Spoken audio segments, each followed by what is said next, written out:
Il s'agit de ce qu'on appelle là-bas le homeschooling, l'école à la maison. On estime désormais que 4% des enfants ne vont plus en classe. Les familles sont même organisées en réseau. Apprendre à domicile, c'est le dossier de cette édition. Il est signé Maryse Burgoa, Ron Diamond.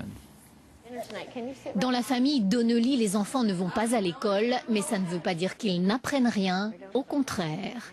Au rez-de-chaussée, les petits en sont encore au balbutiement de l'alphabet, pendant qu'à l'étage, les plus grands peaufinent une dissertation, ambiance décontractée, mais studieuse. Je travaille tout seul, je lis, et je n'ai plus vraiment besoin que ma mère me donne des consignes. Avant, quand j'étais plus petit, j'en avais besoin, mais plus maintenant. Et ne dites pas à cette mère de famille qu'elle a sacrifié sa carrière pour l'éducation de ses enfants, car c'est de plaisir qu'il s'agit. Il y a beaucoup de bonheur dans tout ça. C'est moi qui apprends à mes enfants à lire. J'ai le privilège de m'asseoir sur un canapé, de me détendre avec eux, d'apprécier un livre avec eux. Et c'est moi qui vois cette lumière dans leurs yeux, et c'est précieux. Le père est avocat et il appartient à un lobby puissant qui a désormais pignon sur rue aux États-Unis, celui du homeschooling, traduction, l'école à la maison. Aujourd'hui, 4% des Américains en âge d'être scolarisés ne le sont pas. Et même sur les lieux de travail, cette réalité est désormais acceptée.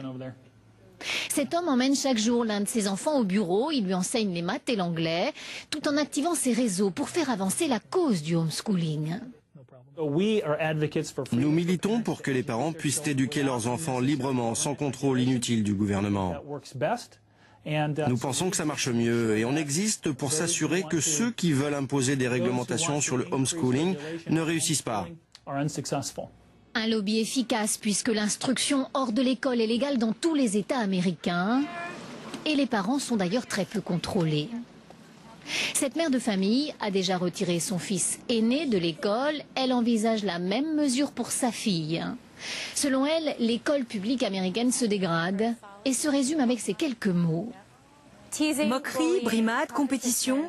Tais-toi, reste calme, tu ne peux pas parler maintenant.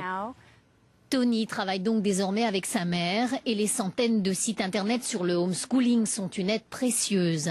Ces deux-là se disputaient beaucoup l'an dernier après l'école à propos des devoirs. Ce n'est plus le cas. Je lui dis, voilà tous les sujets du jour et je lui demande par quoi il veut commencer.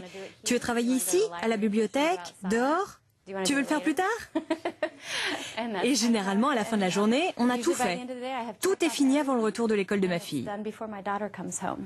Les statistiques officielles montrent que les enfants éduqués à la maison réussissent globalement mieux que les autres. Il faut dire aussi qu'ils viennent souvent de milieux socialement favorisés.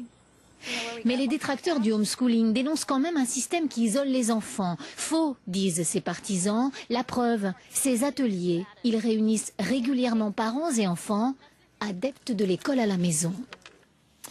Les sciences, c'est un mastodonte